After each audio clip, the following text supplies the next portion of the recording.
Novel जाने Ryan अस्कलम हयात नौशाद। किस number 4। वो हिचकियाँ लेती रोने में मसरूफ़ थी जब रियान अब उसका चेहरा अपने सीने में छुपाता नर्स को आगे आने का इशारा दे गया था।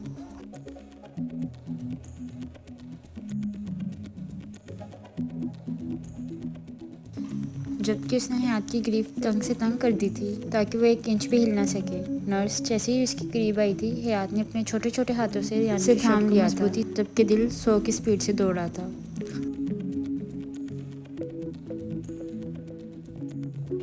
रियान ने एक नज़र उसके डरे हुए मासूम चेहरे पर डाली और फिर नर्स पे, जो अब इंजेक्शन तैयार कर रही थी। नर्स ने जैसे ही उसकी पिठ पे इंजेक्शन लगाया था, हयात की ना रुकने वाली चीखें पूरे कमरे में गूंजी थी। मेरा बच्चा कुछ नहीं हुआ, बस बस। वो उसकी पीठ से हिला था, अब उसे पुरस्कुन कर रहा था, जबकि वो अब हिचकियाँ लेती अपना पूरा स्पीकर खोले रोने में मसरूफ़ थी।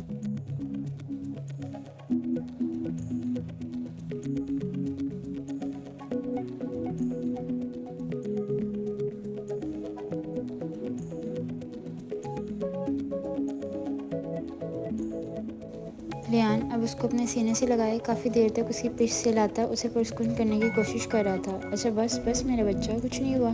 मेरा बीबी तो बहादुर है ना, बस गंदी बात, इतना नहीं रोते।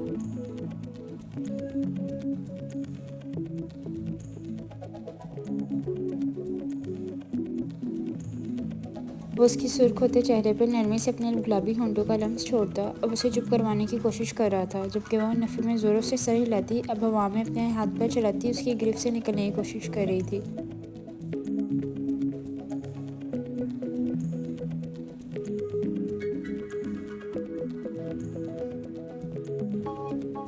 उसे ना चुप होते देख रियान अब उसे ऐसे ही अपनी गोद में उठाए सीधा बाहर की जानिब ले गया था, जबकि दूसरा हाथ मुसलसल उसकी पीठ से हिला रहा था।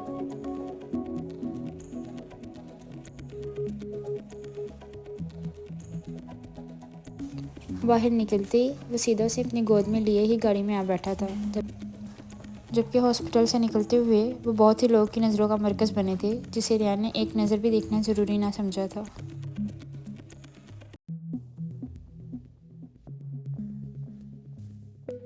वो अब एक हाथ से गाड़ी चला रहा था, जबकि एक हाथ मुसलसल हयात की कमर से लाने में मसरूफ़ था, जो उसके सीने में मुंह दिए दोनों तरफ टांगे फैलाए अब सूसू करने में मसरूफ़ थी, जबकि रोना अब उसका बंद हो चुका था।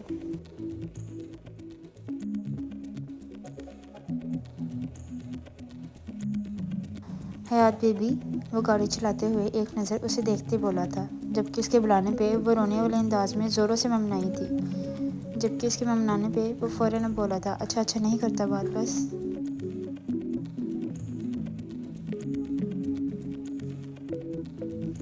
कुछ देर बाद गाड़ी अब शाशा करती नूर महल के आगे आ रुकी थी। जब जैसे ही गाड़ी घर के आगे आके रुकी, हयात अपना रोया रोया चेहरा उठाकर बाहर देखती, अब एक झटके से दरवाज़ा खोलती आंधी तूफान बने अंदर को भागी थी।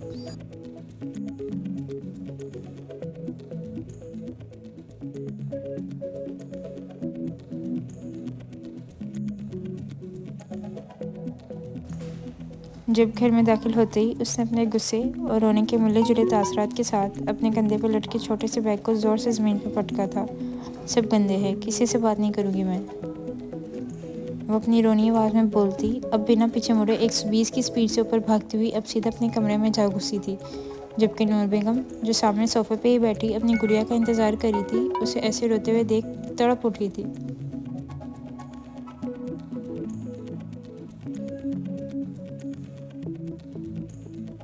उन्होंने पीछे से काफ़ी आवाज़ें देने की कोशिश की थी, पर हयात अब बिना उनकी एक सुने आंधी तूफान बने सीधा कमरे में जा घुसी थी।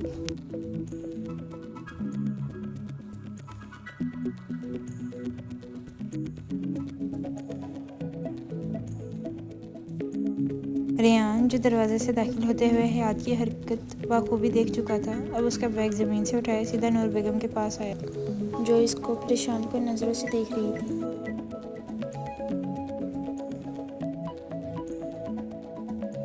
रेयान, मैंने तुझे कितनी दफ़ा कहा है मेरी बच्ची पे सख्ती ना किया कर, वो अब तेरी वजह से मुझसे बात नहीं कर रही।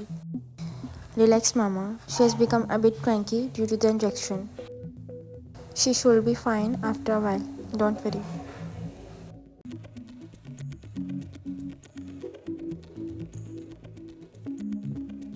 वो अब उनके कंधे पे हाथ रखते हुए उन्हें तसल्ली देता। अबू फिर कमरे की जानिब देख रहा था जहाँ उसकी दुश्मन जान मुंह फुलाए बैठी थी, जिस पे अब वो नूर बेगम से इजाज़त देता अब सीढ़ियाँ फलांगते हुए सीधा कमरे की जानिब रुख कर गया था।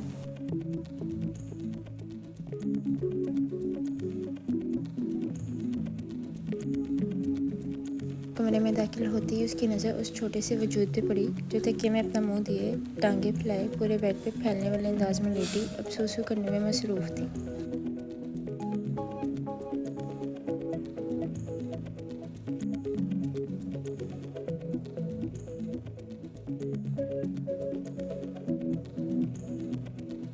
हयात, बस ना बेबी, इतना नहीं रोते शोनू, गंदी बात। वो अब उसे बाजू से खींचता, अब उसे अपने अंदर खींचते हुए उसकी छोटी छोटी आंखों से आंसू साफ कर रहा था जब वो अब उसकी गिरफ्त में मजामत करती हाथ पैर चला रही थी।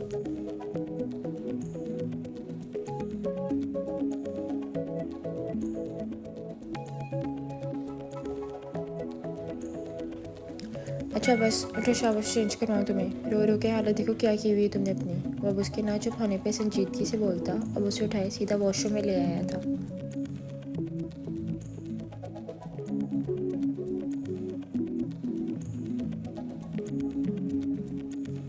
जब पहले वो उसका रोए रोए मासूम चेहरा अच्छे से धुलवा गया था जिस पे उसकी ना रुकने वाली मजामत ज़ोरों से चल रही थी।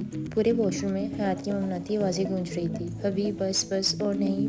फिर उसका चेहरा नरमी से पकड़े अब उसे ब्रश करवाता, चेंजिंग रूम में लाता, उसे चेंज करवा रहा था।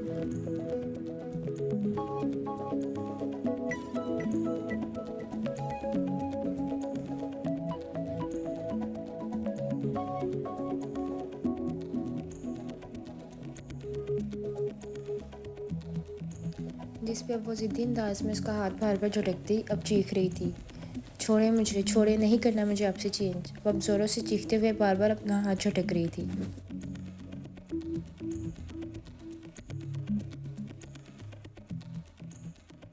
जब उसकी मुसलसल मसामत और हाथ झटकने पे अब उसके सब्र का पैमाना ख़त्म हो चुका था, वो अब गुस्से से उसके दोनों हाथ अपने एक हाथ में पकड़े अब अपनी भारी और रौबदार आवाज़ में बोला था,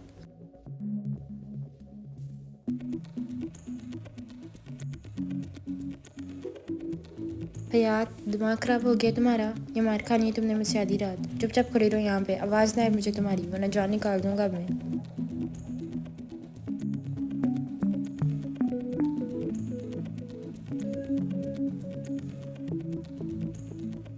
रेहान के गुस्सा करने पे अब वो खौफज़दा होती होन बाहर निकाले उसे देख रही थी जो चुपचाप अब उसे उसका नाइट सूट पहनाए उसके चेहरे पे बेबी लोशन लगाता अब नरमी से उसे बेड पे ले आया था।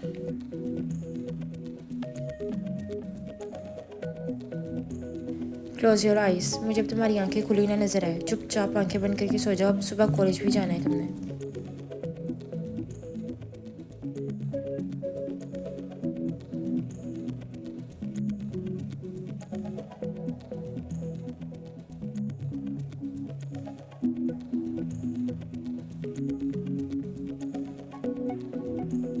कॉलेज का नाम सुनते ही हयात अपनी छोटी छोटी आंखें तंग करती अब उसे देख रही थी। कॉलेज अभी, वो अपनी रोनी आवाज़ में अभी बात मुकम्मल करती जब वो गुस्से से बोला था, क्या नहीं जाओगी?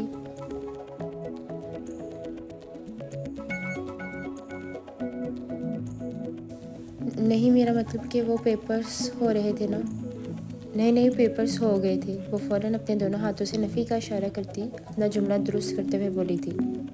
इससे पहले रेहान उसके ना जाने पे उसे ऊपर ही पहुंचा देता। कैसे हुए पेपर्स तुम्हारे? वो अब आईब्रो चुकाए संजीदगी से उसे पूछ रहा था। मेरे? वो अपने सीने पे उंगली रखते मुँह के अजीबोगरीब डिज़ाइन बनाती और पूछने वाले अंदाज में बोली थी।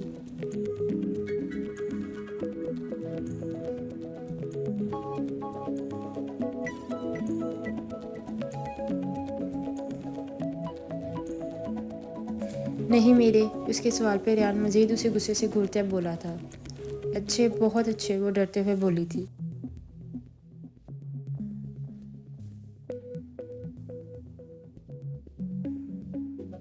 वो तो कल मुझे पता चल ही जाएगा कि कितने अच्छे हुए हैं। कल मैं खुद तुम्हारी कॉलेज जाके तुम्हारी परफॉर्मेंस लिस्ट चेक करूँगा और ट्रस्ट मी, अगर मुझे तुम्हारा एक मार्क्स भी कम नज़र आया तो मैं वहीं तुम्हारी जान निकाल दूँगा। उसके कल खुद कॉलेज जाने पे अब उसने बेख्तियार थूक निकला था। अगर हबी को पता चल गया मैं फेल हो गई हूँ तो